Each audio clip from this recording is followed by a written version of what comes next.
John Hyatt, your coach for life, and it's good to see you and have you out tonight to our class. This is a donation-based class, so there is a blue bowl over there right by the coffee machine. I thank you in advance for your donation. And basically the whole purpose of this class is to discuss in an open environment ways that we can improve our ability to show up available to create conditions for the success that we want in our life. So what we do is we usually start and we go around the room, just say your first name, and if there's something you want to talk about tonight, celebrate or share, you can do that very briefly. And why don't we start here? Okay, I'm Jenna. I don't know what kind of agenda you have for what you wanted to start talking about. I never have an agenda. Okay, but if you have time, the concept that you've brought up in the past of release and let go, I'd love for you to expand on that. Okay. Sure. My name is Jenna. Really? And whatever comes up today. Okay.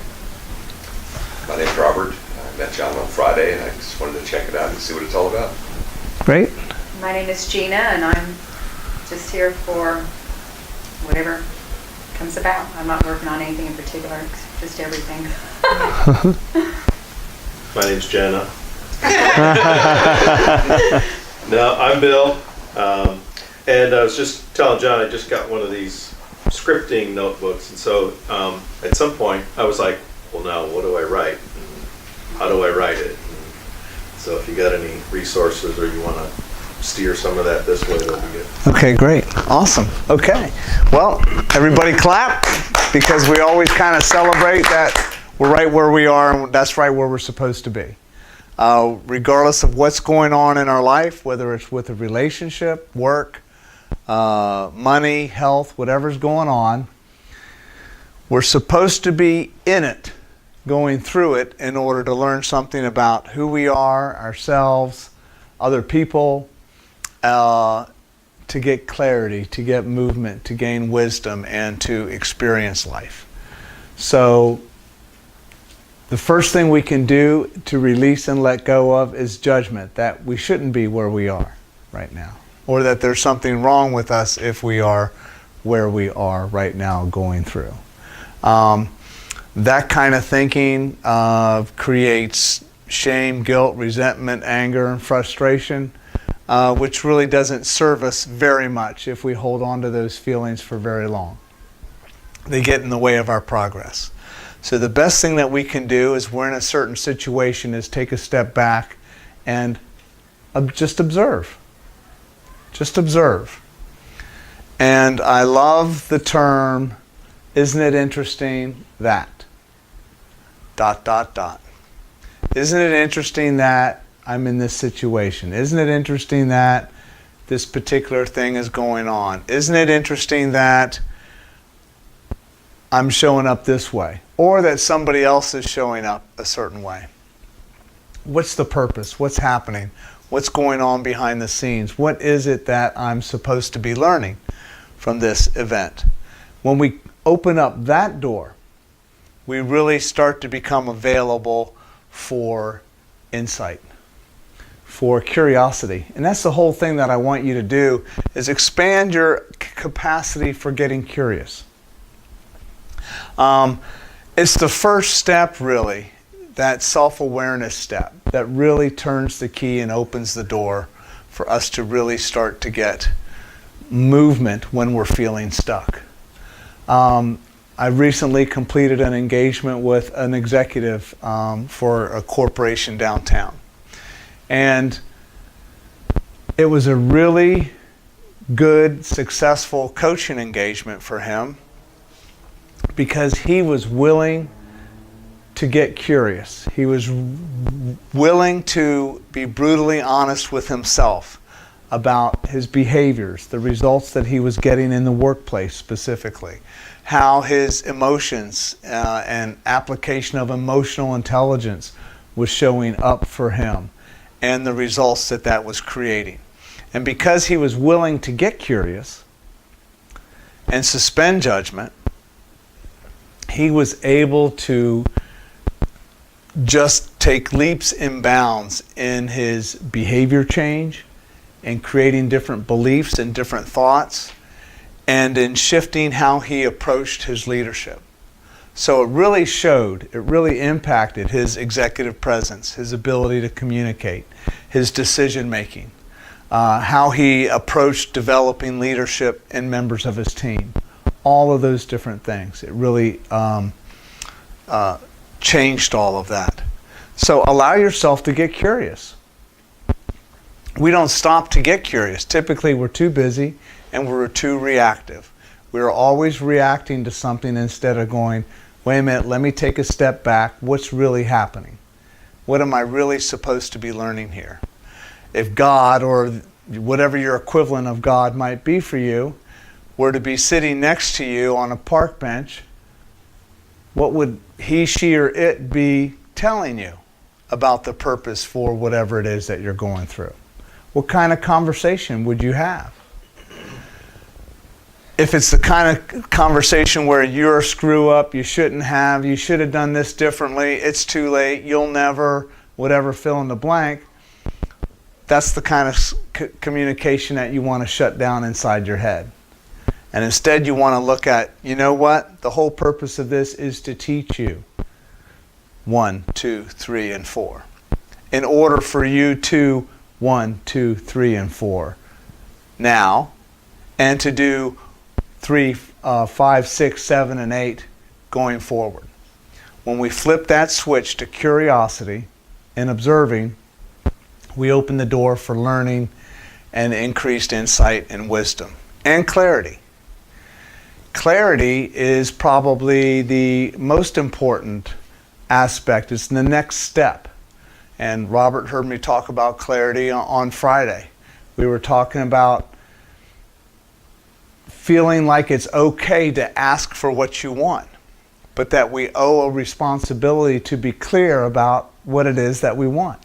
We owe that to ourselves. We owe that to other people.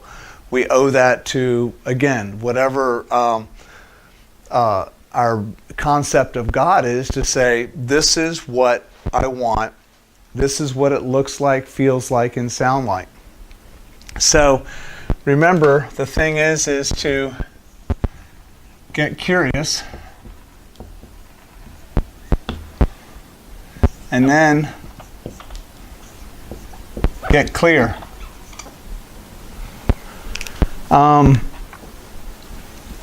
And clarity can take on lots of different variations depending on what it is that we want. Sometimes we're not clear. We're in this discovery mode.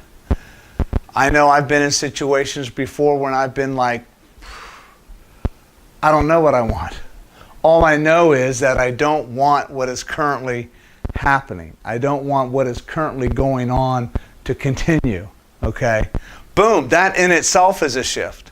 To get curious enough to go continue or stop or shift. Even if I don't know what I want to continue, what I want to stop, or what I want to shift to, if I can select one of those words, that again, it immediately jumpstarts our curiosity and our openness. We're no longer closed if I say, I have no clue what I really want next. All I know is what I don't want right now to continue. Okay? So being in that space, then, we can then ask the question.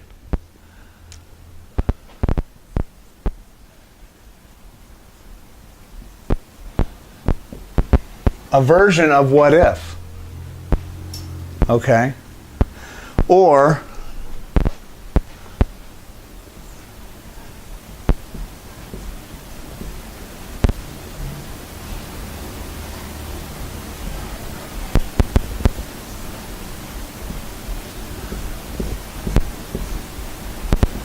I don't know if that makes sense. What if I, or what would I, ... fill in the blank. What would I want differently? Okay, and again, a lot of times we're not used to thinking in a certain way. We're stuck in habitual patterns. We're stuck in thought processes. We're stuck in old beliefs. And then it's a matter of going, okay, if I could have the perfect job, I keep wanting the perfect job, but I've never really defined or gotten clarity about what the perfect job looks like. What would the perfect job be for me? And then I start playing in the creative world. That opens the aspect of getting creative. And this is where a lot of people get stuck again. Sometimes we're not used to thinking in creative ways. Somebody who's just getting started on a new business idea or a new thought or a new direction in their business.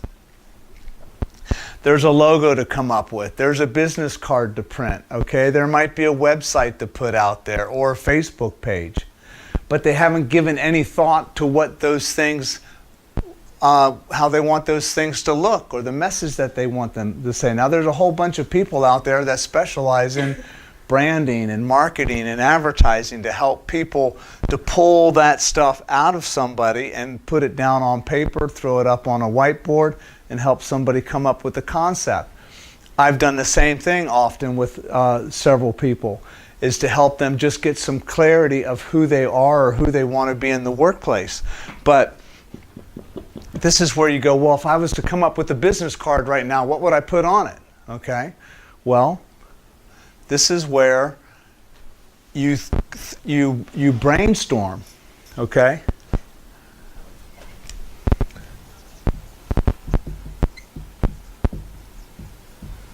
I call it also wargaming. In the military, we call it wargaming. It's playing the what-if game. Well, what if I do this, or what if I do that? And this is a place where you don't want to judge. Brainstorming, you're not judging what comes out of your head.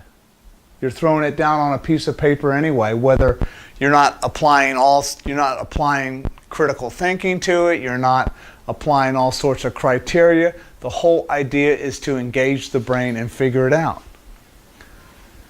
And to start to come up with, what do I want? What does it look like? The first thing to release and get rid of in this aspect is this idea of perfection. Perfection is the enemy.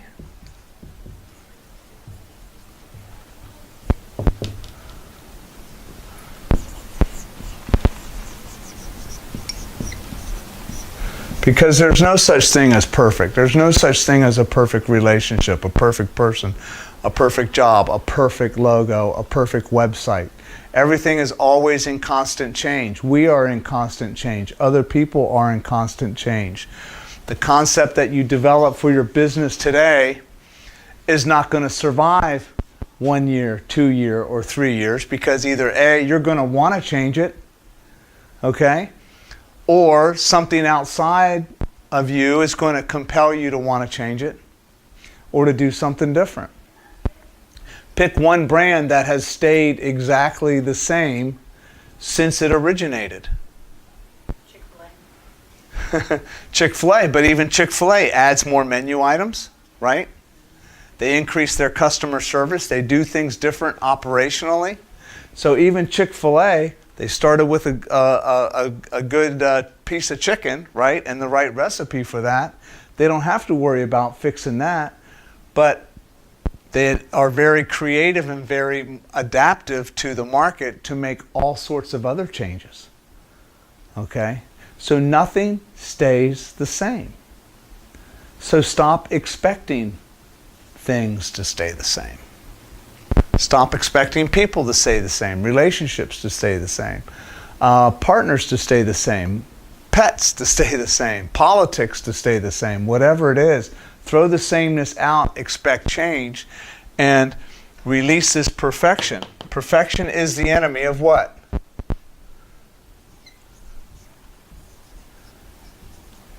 Of good enough. Can something just be good enough and for you to move forward? Can a meeting with a client be good enough and still be good without having to have some standard of perfection applied to it? Can a relationship or conversation be good enough rather than having to supersede and put some type of perfection standard on it? That's why I have a quote on the wall back there from Vince Lombardi that says, "Perfection is not attainable, but if we chase perfection, we can catch excellence."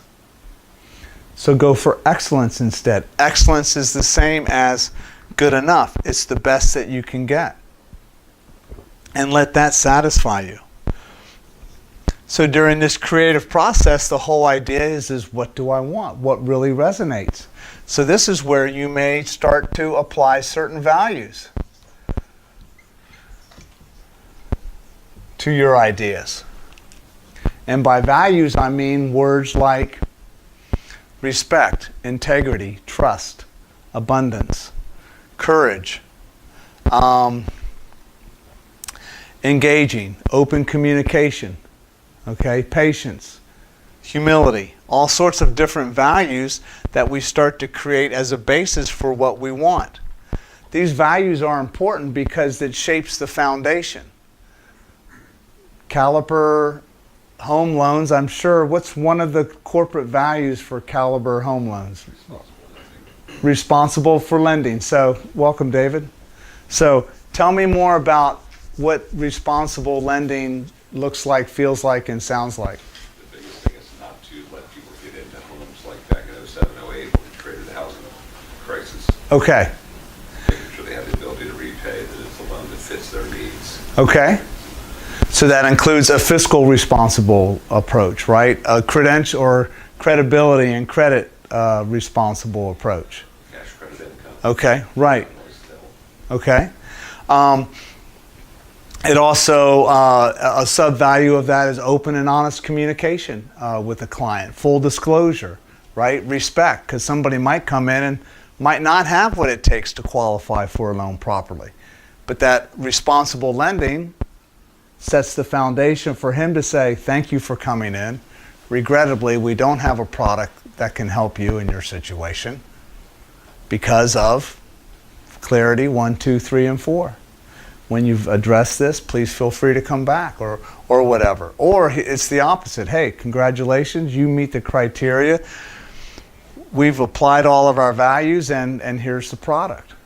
Well, the same thing works true in relationships too. What values do you want to have operating in your personal relationships, your business relationships, your friendships, your family relationships? Because once you get clear on these, then the specifics, when you fill in the specifics, all the specifics that you put on top of the values are solid. They're solid. And they won't move. They won't shift. How you might operate a business might shift. But if my underlying value is to demonstrate respect for my customers, my clients, myself, my market, my money, my process, my community, I'm going to operate in a very credible, consistent, and authentic way. So, does anybody have any questions over this process so far? What if is the leap that takes you from where you are to what you want, something new? What if I have this business idea? What if I just put it out there just as it is? That's one of the first things I tell people is when they want to put themselves out as a coach, I'm like, don't wait. Go to Staples, go online, create a business card that just says your name, David, life coach, phone number, email. And then whenever you're out there talking to people and they ask you, what do you do? Hey, I'm a life coach. Here's my card. Okay? Now, I'm not applying perfection to that, right? The business card's not perfect. I may not even have a certification yet, but I'm still available to help people figure things out. All right? I can still put my card out there. that gets the sparks flying. You know, Jenna, professional photographer, professional high-end photography, and you put that out there. And just by doing that action, taking that positive action is like taking the steel to the flint and lighting the spark and lighting the fire. And then things start to burn. And then action really starts to flow. Energy really starts to flow. And that energy and those actions you're not going to stay still. It's going to force you to go over here and try this. It's going to force you to go over here and try this. You're going to start with a business model or approach to a relationship from over here, and then what happens based on what you do is going to cause a shift, and you're going to end up going over here as a result of it. And you're going to be learning and trying new things all the time. Again, thrive with change. Learn to be comfortable being uncomfortable. Learn the thrill. Learn to thrive and eat change for breakfast. Okay? When it comes, stare it down and eat it for breakfast. Oh, I got this. I'm going to eat this for breakfast. Because when you do that, that means you have this going on, and we talk about this almost every week because it usually comes up in some way, shape, or form. Is this element of radical trust. I can eat this change, I can eat this event, this experience for breakfast because I have a high level of radical trust that everything's going to be okay. I've got my values. I'm not focused on perfection. I'm being creative. I'm open-minded. I'm getting clarity. And above all, I'm in a constant curious state of mind to find out what's going to work better. Not what's the best, but what's going to work better. There is no best. There's always going to be change. So throw out the best. I want the better approach. I want the more. I love this word.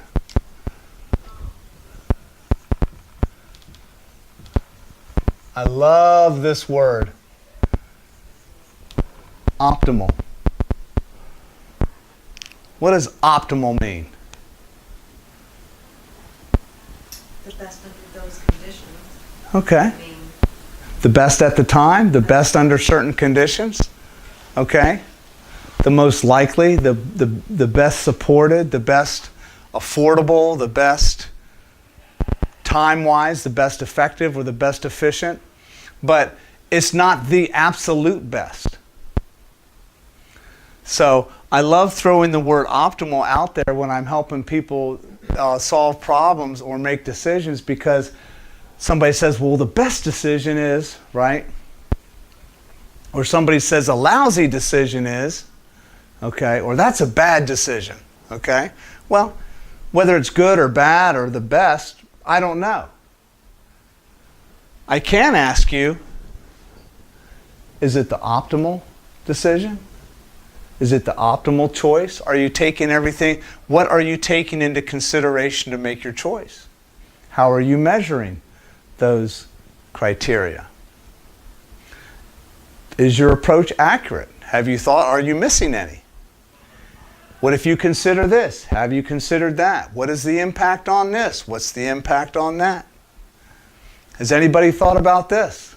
Does anybody have a new idea that puts something on the map that nobody has even thought of that we should be considering? And so when I'm going for optimal approach, it's not about good or bad. It's about what is the best that we can, what is the better choice in the moment. And it's also a great way to, because you'll have people present good ideas, you know, if you're collaborating with other people. And maybe what they present is not the better choice.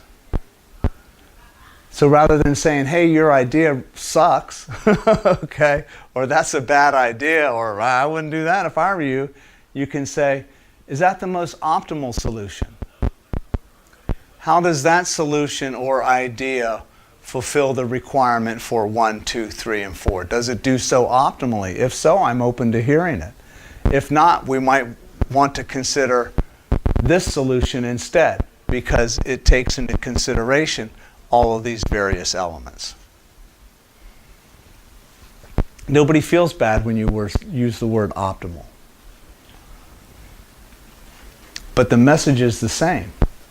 Now you can apply optimal in anything. You can apply it with your relationship with your kids, with your spouse, with your significant other, with coworkers, with clients, with customers, with business partners.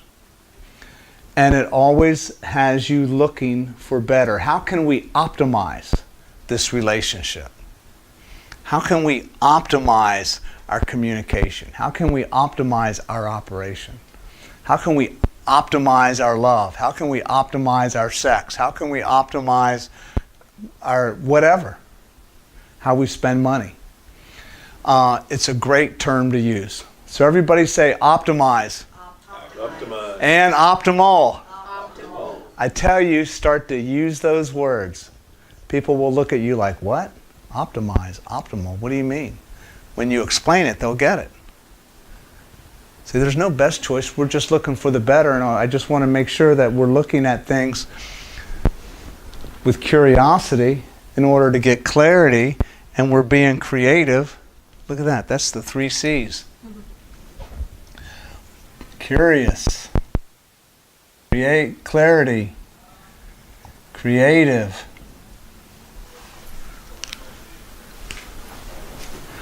And you blow things open. You open the floodgates to new ideas. People feel safe and secure to share their feelings and their ideas because they trust you that you're not going to shoot them down. You're just looking for the optimal solution. All right, gang, come in here. Let's throw ideas up at the wall and see what sticks. Okay, kids, come on in.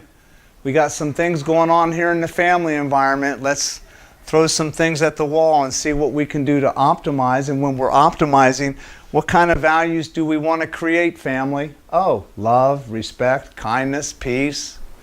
Why are those values important, family? What do those things look like, feel like, and sound like? Oh, this, and this. And so it goes back to the root. The values are the root of relationships, of success, and of business. And all of this can be tied successfully into values. What are your thoughts or ideas about kind of this approach?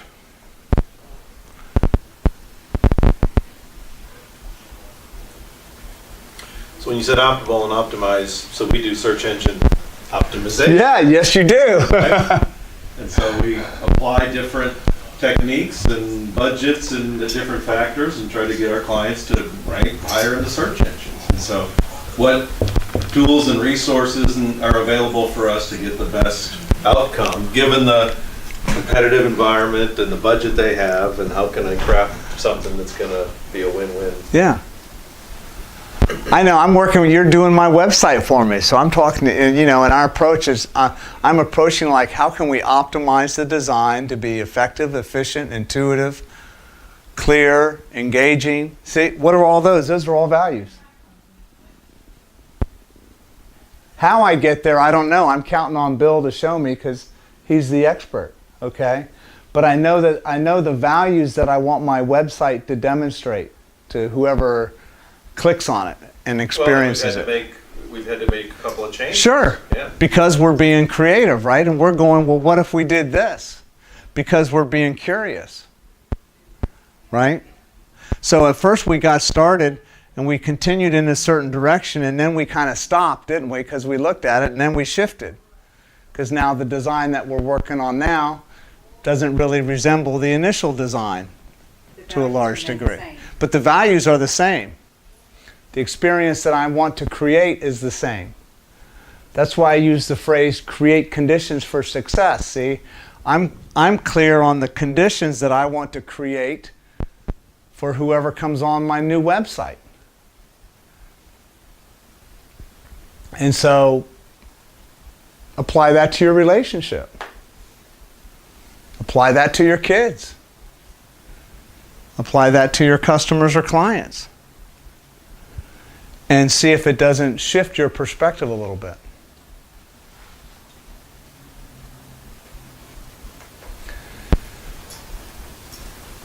Releasing and letting go is very important in this process, because not only are we releasing perfection, but we have to release. Last time we talked about the tree, right? Taking the tree down. Were you here for that one? You know, they're doing the construction out in front, right? They're taking all the old trees down. They took a 120-year-old tree down on the square.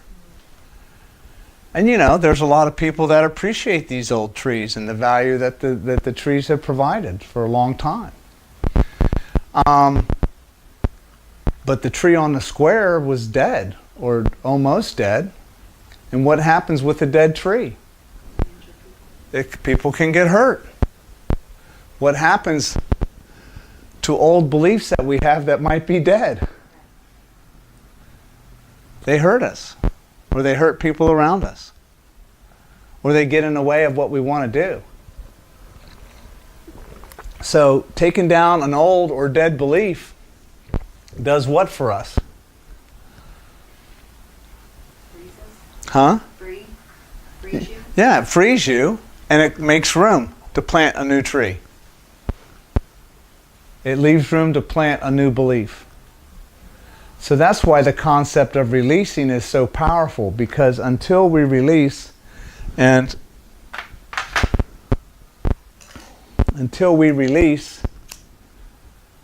cut the old belief, because it's trying to convince us to do one of these things, okay? It's keeping us stuck, and until we cut the old belief, we're stuck. We can't move, or we can't move very far. We're very limited in our movement. And that gets in the way of getting curious, because I might be too judgmental. It can get in the way of being clear because I'm confused. I'm caught between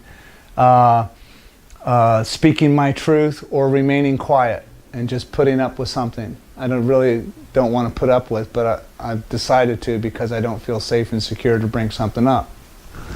Okay? It keeps us from being creative. I can't think of any new ideas because I'm still stuck in the old belief pattern. I'm unavailable to a new belief. As long as I hold on to an old belief, I am unavailable to a new one. I can't move, I can't shift, I can't re-engage. Anybody ever been in a boat or a car where the power steering goes out and you can't turn, you can't turn the wheel? Okay, so you can't force movement. And so by cutting down the old belief, taking down the old tree with honor and with respect, you don't have to hate on the tree to take it down. In fact, hating the tree keeps the same emotional state going. Honor the tree, bless the tree, thank the tree, because that old belief has served a purpose for as long as it's been there. And you did the best you could anyway when you arrived at the old belief. But it's just time to cut old trees down. It's time to cut the old belief down so that you can make room and create space for planting a new tree. And so that's an ongoing process. But the first thing we have to do is we got to detach. We got to cut.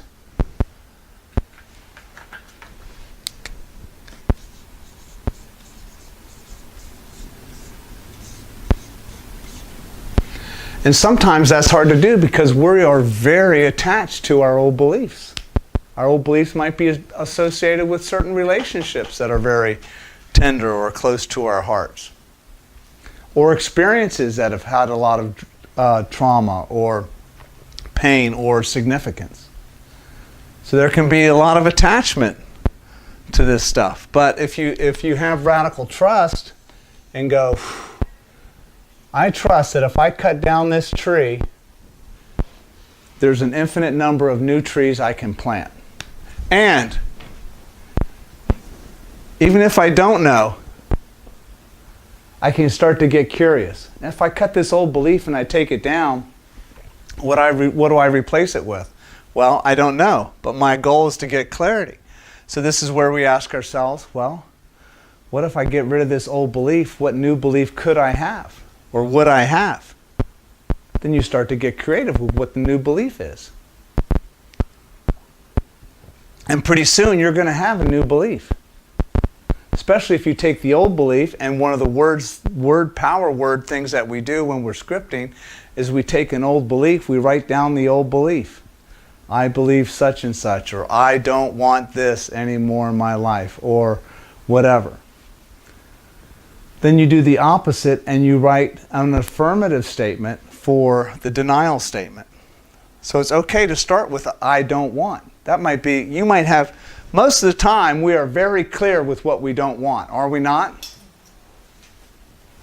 In fact, we're telling people our story about what we don't want over and over and over and over again. I don't want this, I don't want this, I don't want this kind of client, I don't want this kind of relationship, I don't want this, I don't want that. But we're not as skilled, we're not as clear, because for lack of practice, in saying what we do want.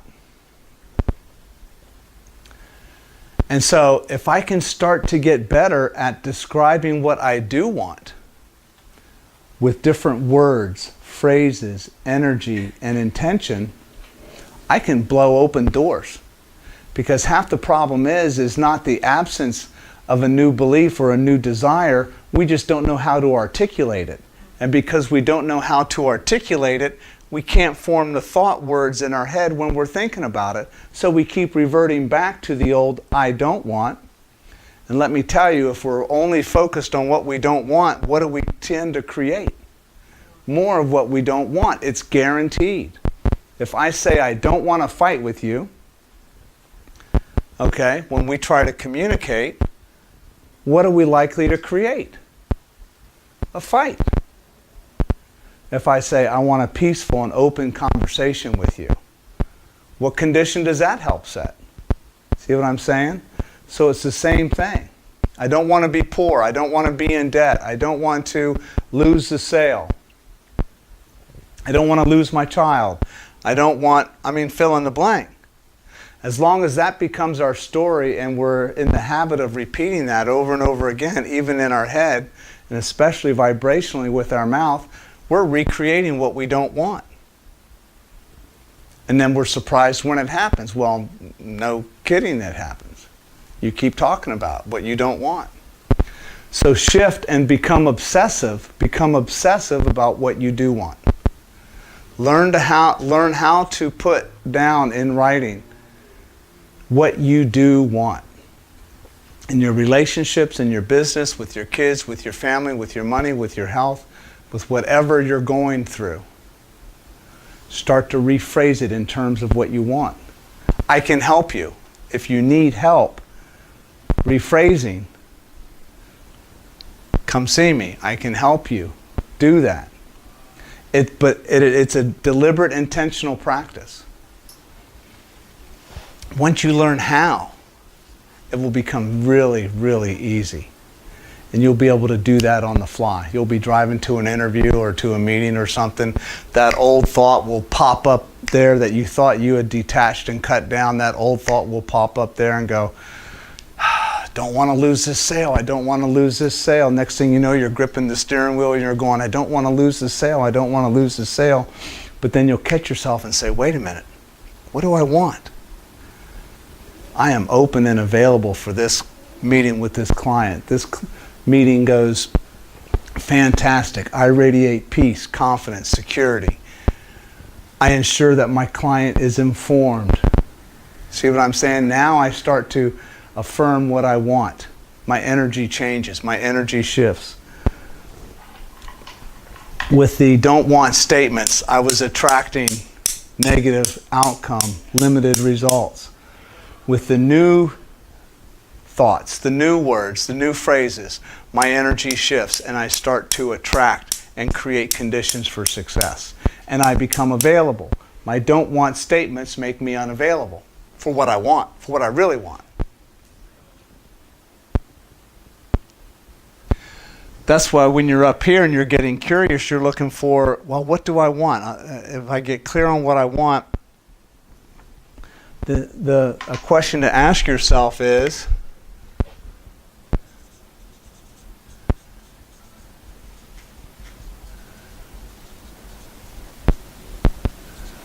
Am I available or unavailable?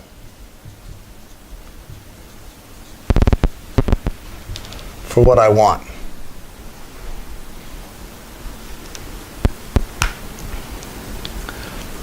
Write down something you want and then ask yourself, am I available for this? Or ask yourself, where am I unavailable? And remember, that always comes about in our thoughts, words, feelings, and actions. Where am I unavailable? If I'm really honest with myself, I'm unavailable to what I want because I still have an old belief that's sticking around that's telling me I'm unworthy, I'm undeserving, I can't get it, I'm scarcity minded, nobody else is open to it, I'm not good looking enough, I'm not nice enough, I'm not successful enough. Oh, isn't it interesting? I've got an old belief that makes me unavailable. Okay, well, what if I change that statement to a positive statement? Would that make me more available? Unavailable means closed. Available means open. So when you're looking at your old beliefs and about releasing and detachment, a good question to ask yourself is, what do my old beliefs make me available or unavailable for what I want? So do my current beliefs about my business or my brand make me available or unavailable for growing my business, attracting clientele, being successful? In my relationship, are my current skills or beliefs about myself, love, people, sex, conversation, intimacy, whatever, do those make me available or unavailable for the relationship or for the person or for approaching the issues in the relationship? And you'll get instant clarity on that. Will make common sense. Your common sense will kick in and go, of course I'm unavailable. You know, I don't feel safe talking about it, or, you know, whatever comes up. But then that's where you say, well, where do I need to create shifts in my thoughts, words, feelings, and actions in order to become more available for what I want? And then you practice it. Well, you just said, What's that? we were just talking about that today. I said it to our team, our basketball team. And I asked them, what do you practice? What do you practice?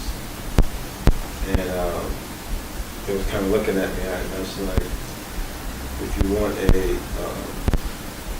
better jump shot, do you practice? Do you practice to make it better? And it's the same thing when you talk about first you practice anger, practice complaining, because you eventually become good at it. Switching it, saying, do I practice peace? Do I practice happiness? Do I practice gratitude? And the more I practice it, that's what I start to do. So wait a minute, Coach. What I'm hearing you say is, I benefit when I have drills to help me practice peace. Or kindness, or compassion, or self-confidence, or communication. There you go. Great example. Yeah, all we're doing is creating a drill, mental drill. This is a cognitive process, y'all.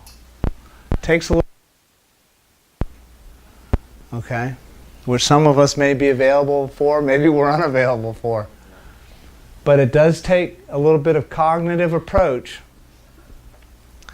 for us to go, well, what do we want? I want to make more free throws. Okay? What thoughts do I need to think to improve my free throw ratio? What words do I want to think and speak to improve my free throw ratio? What emotions do I want to feel when I'm getting ready to shoot the ball? Am I feeling defeat or am I feeling success? Am I in the flow or am I resistant? What kind of actions do I need to take?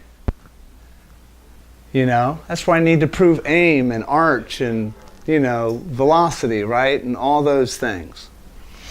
And so once I identify those things, I have a clear path that if I apply it, will change my ratio of hits to misses on free throw shots. That's a guaranteed process. Now, is it still ever 100%? Is there any pro basketball player out there who hits 100% of his free throw shots? I can't think of one. David, do you know of any? And something as easy as hitting a free throw for a professional, you would think they've been playing basketball long enough. Daggone it, they can't hit a free throw every single time? Like the kickers for football. Same thing with kickers for football. You know? But it's not about perfection, no, is it? Because we know we're going to miss some. That's okay. And we know that going in. But you approach it with what do you want? And then you design the drill around it. So what other aspects can we create drills for? The military calls them drills. Battle drills. If you're walking along through a field and all of a sudden artillery starts to land, there's a drill for that. Hit the ground, observe, run in the opposite direction, okay? If you're walking through the woods and there's an ambush, there's a battle drill for that teaches you how to react spontaneously to the condition on the battlefield. Special ops guys, Navy SEALs, they go in, they've practiced and rehearsed over and over again. Anytime there's an operation, they build a mock-up of the objective. And they go in and they practice, drill, drill, drill. What does that do? That gets them straight on their thoughts, words, feelings, and actions, and skills that make them more available for accomplishing success, for creating conditions for success. I was just about to say that drills are usually done repetitively in order to, it's almost like second nature by the time it's time to really act. Yes. Like muscle memory or in basketball or, you know, just the more you practice it, the more if it happens in real life, you're going to know what to do. Right. Yeah. You've got muscle memory, okay?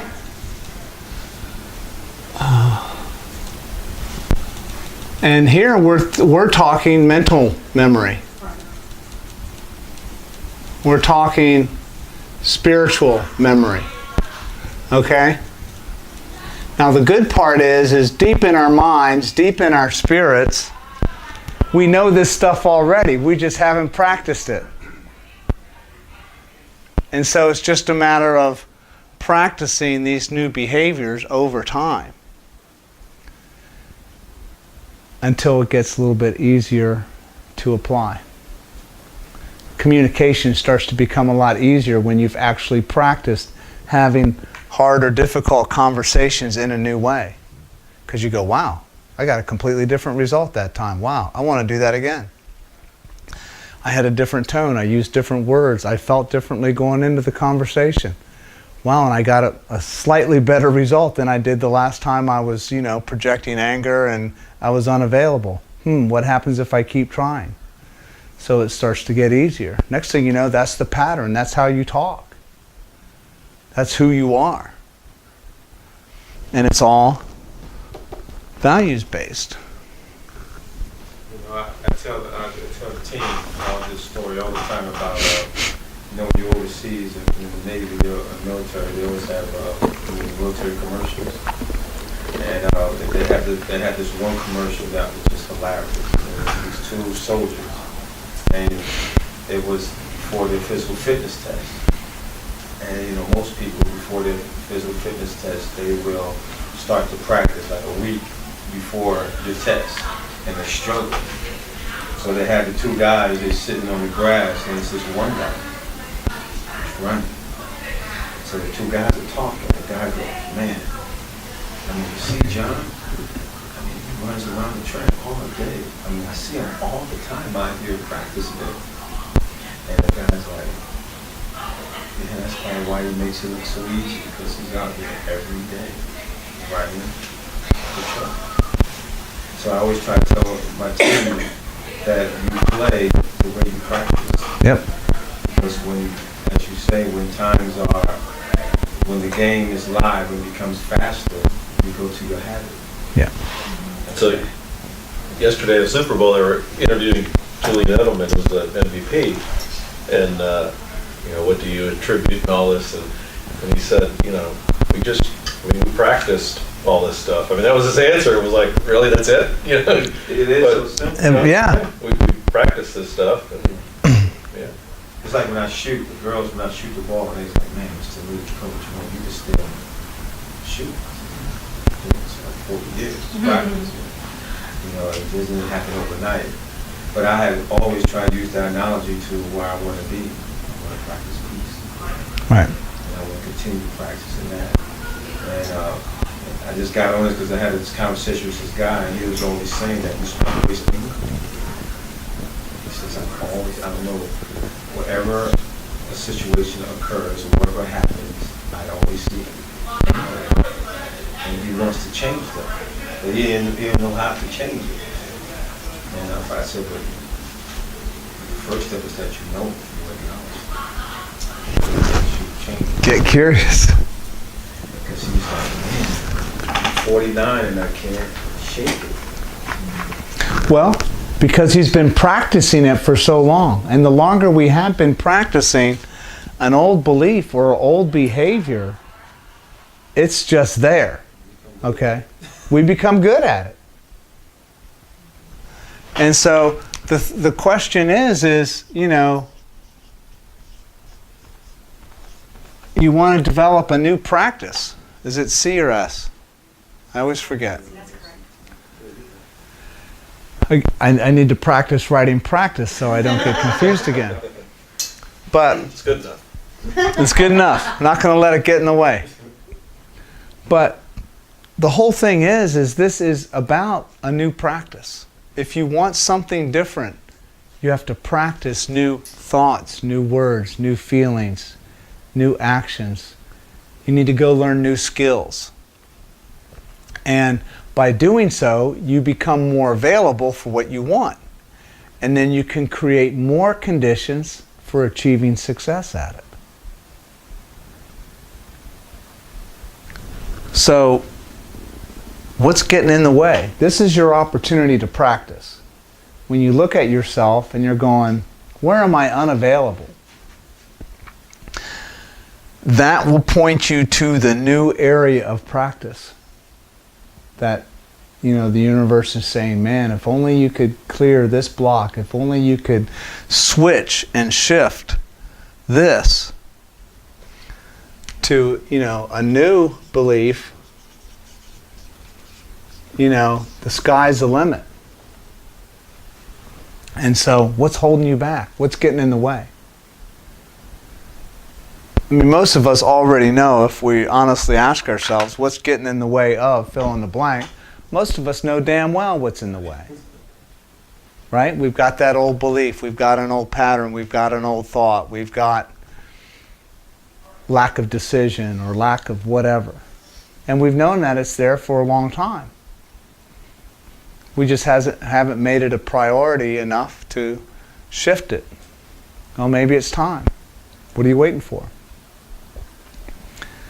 And so that's where this practice of scripting comes in. So scripting is a way of writing as if we already have what we want.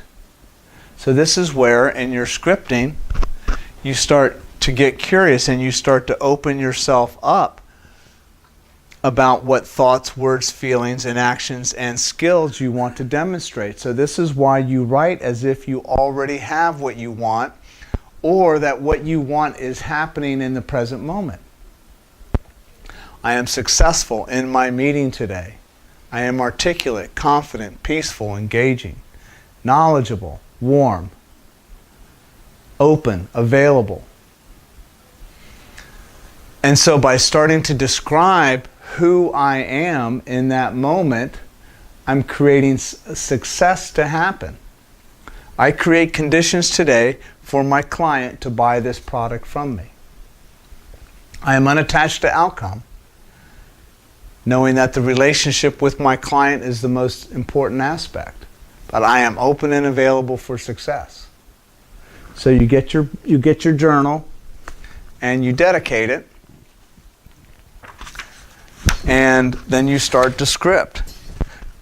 And you start to be very affirmative and very clear in what you want and how it looks. When I script about my new website, I scripted about the values that I'm looking for that I already shared that I want in my website. That's what I scripted about. My website's intuitive, easy to use, engaging. Everybody loves it when they come see it. The pictures and the content are effective and efficient. People want to hire me to speak or coach or train. And so it's that affirmative power that you start to basically speak with your words on paper. So I have no idea what I scripted on April 26, 2010.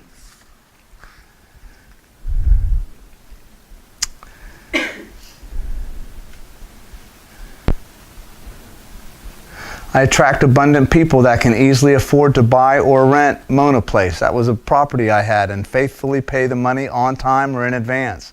This house is in your hands. Everything lines up perfectly to have successful buyers or renters no later than June 1st, so that the June mortgage payment is made only from those monies or other unexpected income. I am grateful for what I am learning from this house and the opportunity it gives me to exercise my faith. Thank you, God.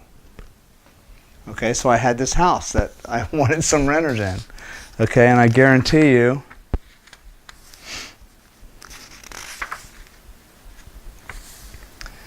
that it was just a matter of time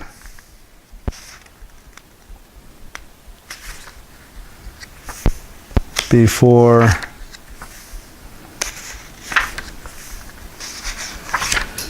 it happens. I'd have to look for it. But it did. It happened within a matter of a few days or a week or so. So again, it creates conditions for success because it opens your mind up to phrase and think things clearly and differently about what it is that you want. And it aligns your thoughts, words, feelings, emotions, and actions. Our emotions are just waiting to line up. Usually it's our emotions. We can come up with words sometimes. But aligning our emotions up with what we want sometimes is more difficult because we have old beliefs in the way. Maybe we don't believe that we really can be successful. Maybe we have old beliefs that says we really don't deserve success or shouldn't have what we want. Or we're afraid to actually get what we want. So scripting really does shift the energy around that to make it possible. And so when you're scripting, you want to use powerful words. So that long list of phrases and words that I have right up there between the windows are examples of good words and phrases to use as you're writing and describing what it is that you really want and how you want it. I attract, I create, I manifest. Those are all powerful words. I am is a powerful statement. Forward movement, attitude of gratitude, committed, divine time and order. I release judgment. I honor my own path. I am open and willing. I release and let go. I am in the flow. I have an abundance mindset in this situation. I am being divinely led. I am a powerful creator. And so by affirming those things, it creates shift and it creates movement and it creates more clarity. We start to get more specific when we say, well, wait a minute. I could have just written down, I want a good website. I want a website that looks good. Well, That's not enough. The universe is saying, what does good mean? But by going deeper and being more descriptive about the different aspects and experience I'm able to describe it better, and it puts it in more clear terms. And it provides a foundation for me to actually approach my design. But I script that. That's how I write. Any questions on scripting? I have a question, maybe it's not on scripting. Okay. But you said that, the emotions, getting rid of the old beliefs. I find it with me, the emotions there, it's the action. And I'll use the example of my business. I'm dependent really on making a lot of cold calls. So I've just kind of introduced myself to this whole scripting of, scripting what I'm going to talk about and kind of anticipating the conversation, call after call after call. But it's not the emotion to want to do it.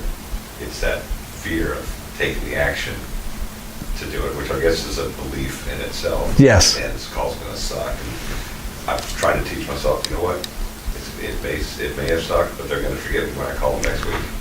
They're not going to remember that call next week. Right. And kind of that, you can only make one good first impression unless they forget you the first time. Right. Right.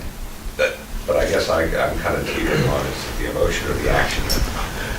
Well, and that's a good point. Is it can vary depending on who you are and what it is that you're working with. But the actions behind something about cold calling, which I've dealt with too myself, is it's both emotional and it's also skill set. Because if you knew exactly what to say, no matter what the other person on the other end of the phone said back to you, increasing your skill set and knowledge goes, I know what to say, and I've practiced it. I've rehearsed it with my other people in the office. We've rehearsed all the different obstacles or objections that we get. We've listed them all. There's 25. Here's the 25 objections. Here are the 25 closing, or shifters or whatever we want to use. We're all trained in how to use them. So one aspect to increase confidence is simply in knowing what to say. And then the other is not caring. You care, but you don't care. In other words, the amount of significance you put on call and what it means about you is nil. It's simply an opportunity to connect, and that's all it is. And like you said, they're not going to remember you because somebody called the day before and they already forgot about them. Right. And so, in fact, you can leverage that. Hey, you don't know me. No, you don't know me. And I know you've gotten a ton of other calls. Let me tell you why this call's different. And so that might create an opportunity for you to change how you approach your script. But that's looking at it with an abundance mindset and getting curious and say, my old belief says cold calls always go this way. Or isn't it interesting that I always have this emotion when I pick up the phone and I can feel it? We've all felt it. Has everybody here made a cold call? And it's like, the whole idea. I worked for Merrill Lynch for a short period of time in the early 2000s. The only way we prospected was 300 phone calls a day. Hang up after hang up after hang up. It was brutal, day after day after day. Naturally, I didn't make it in that business, did I? I wasn't very available for that experience. I gave a lot of power away because I didn't know how to apply this process. I didn't have the cognitive or the emotional or the spiritual skills. I was going through a lot of different shit at the time. And so I was very unavailable. But I know what it's like. And it's one of those things, if you approach it a certain way, you can make 100 calls a day and not be affected at all. And there was one quote, Grant Cardone, one of my heroes. He says, I've made so many calls now, nothing bad can happen to me anymore. That's what he tells himself. I'd made so many phone calls, nothing bad can happen anymore. So he completely removes the fact that anything bad can happen, and he says, I'm just going to pick up the phone and call. What's the worst thing that could happen? They hang up on me? Duh. If it doesn't mean anything, I don't He's care. gotten to the point where all he has to say is, I'm Grant. Right, right. Let me stop what I'm doing. Right. Yeah. And so, but different situation, but the technique and the application is the same. We can either get stuck in the old belief that I'll never want to make a cold call, or I can go, I really love the business that I'm in, and you know what? Making cold calls is just part of it. How can I approach making a cold call in an efficient and effective way that doesn't bother me? In fact, I feel good when I do make it. And if I actually get to talk to somebody, that's the icing on the cake. Make enough of them, you get to be like Grant, people start calling you. People start calling you. Well, and you start laying a groundwork. So at least they remember, hey, this guy was pleasant. He wasn't trying to force me to do anything over the phone. It could be not anything but the tone that they recognize that might be different. But that's what makes you available, as opposed to if I'm unavailable and I'm resisting and I'm trying to dial and make the call, the other person on the phone is not going to feel anything, or they'll feel the opposite. And the same thing is true in any other kind of conversations we have with other people around us. Sometimes we can say no, but how I say no can mean everything. I can say yes, but my tone might still not say yes. My body language might not say yes, in person. So, what do you want? How do you want to go get it? So this model of getting curious, getting clear, getting creative, releasing perfection, applying values, releasing old beliefs, cutting down the dead trees, starting to figure out where and how you want to show up available in your thoughts, feelings, words, and actions, and skills enough to practice new mental drills, new verbal drills. I love the idea of writing on a mirror at home. It's a great place to put new ideas and affirmations, or on the mirror, because you'll see them every day. I've done that in the past. It's been very powerful. Scripting is an effective tool. Reading a book, reading books that are positive in nature, that teach you new skills, or that are focused on developing a positive or motivational or inspirational basis and approaches, are very helpful. Every one of us should be reading a book now that has those qualities. Whether it's a spiritual book, a business book, leadership book, whatever. So look for those. What are your questions? Comments or stories?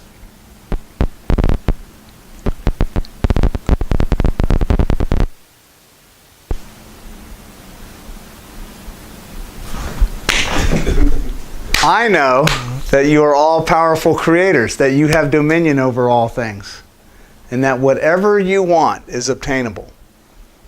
Whatever you want, you can achieve.